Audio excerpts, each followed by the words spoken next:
지금 윤 정부의 임기가 반환점에 있습니다.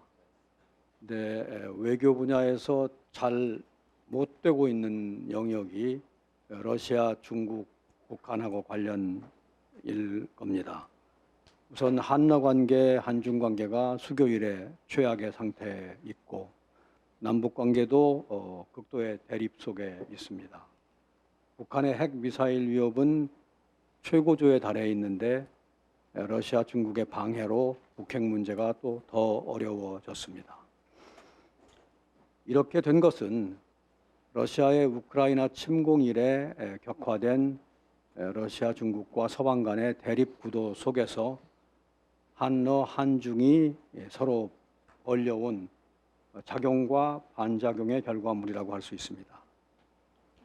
그 중에서도 특히 눈에 띄는 것은 이 작용과 반작용의 극적인 결과가 러북 군사동맹, 또 북한의 러시아 지원군 파병입니다. 이로써 한반도와 그 주변의 안보 구도에 큰 변화가 생겼습니다.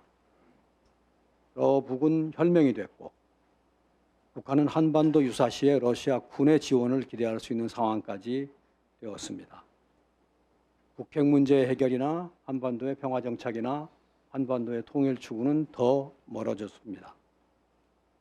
그래서 저는 지난번에 외통의 국감 때 지금 우리가 앞으로 수십 년간 돌이킬 수 없을 정도로 어려운 새로운 안보 역학 구도 속으로 들어가고 있다라고 우려를 표한 바 있습니다. 이러한 일들이 윤석열 정부 2년 반 동안에 벌어졌습니다. 그런데 정부는 이 모든 것이 러시아, 중국, 북한의 잘못으로 생긴 문제다라고 합니다.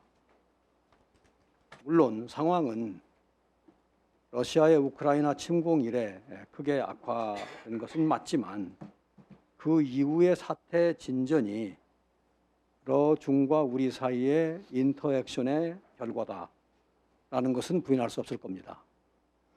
이 인터액션을 좀 더 잘했더라면 지금 정도의 결과에 직면하지는 않았을 겁니다.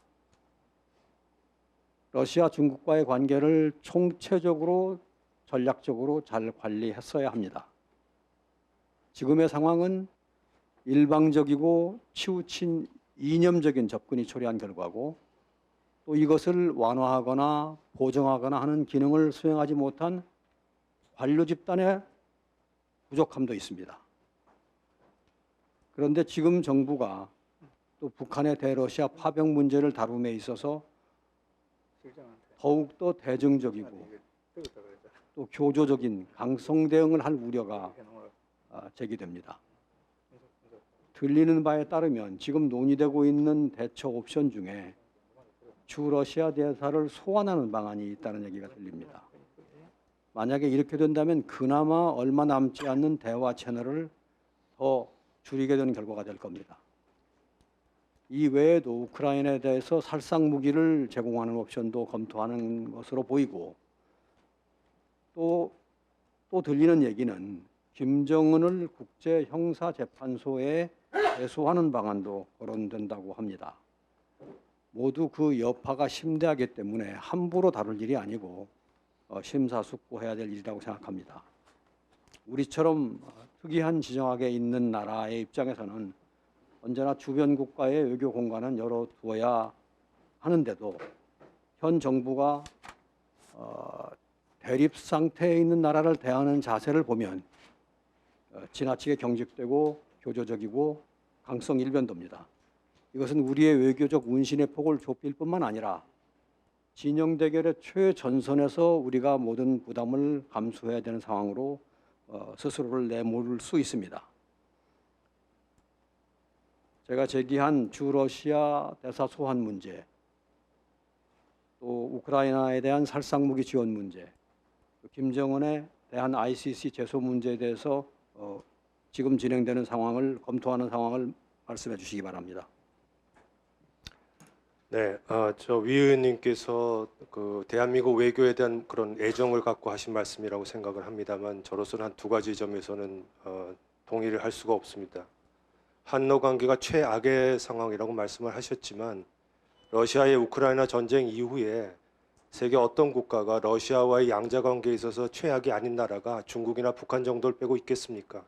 하지만 그런 가운데서도 저희로서는 한러 관계의 가장 기본적인 소통을 유지하기 위해서 노력을 해왔고 앞으로도 그런 소통을 하기 위한 노력을 할 것입니다. 또 러시아와 북한 간의 그런 밀착이 우리 정부의 어떤 대러 대중 외교가 잘못돼서 결국엔 그런 결과를 초래하지 않았냐는 말씀에 대해서는 동의하기 어려운 것이 지금도 드러나고 있지만 러시아와 북한 간의 결착은 서로 간의 이해가 맞아떨어진 그런 정략적인 결착입니다.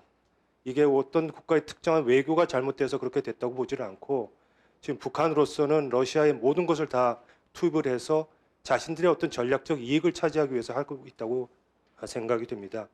마지막으로 지금 그 러시아의 북한군의 러시아 파병 또 그 이후에 우크라이나 참전 등과 관련한 우리 정부의 대응에 대해서는 현재 모든 옵션을 올려놓고 검토 중에 있습니다만 구체적인 옵션이 어떻게 되는가를 밝히는 것은 또 그런 전략적 측면에서 적절하지 않다고 생각을 합니다. 지난 2년 반 동안에 우리가 러시아, 중국은 모르지만 러시아에 대한 뚜렷한 정책이 없었다고 생각합니다. 미국과 관계, 한미일 관계에 대한 정책은 있었지만 러시아에 대한 정책이 따로 없었기 때문에 상황이 그냥 일로 악화되었고 그래서 러브 동맹까지 갔다고 생각합니다. 우리가 유일하게 분단된 나라이고 각별하게 주요 국가의 관계를 관리해야 하는데 두 나라 사이에 필요도 있었겠지만 우리 동맹까지 되고 파병까지 하는 상황 이것이 반드시 상대방의 문제는 아니라고 생각합니다.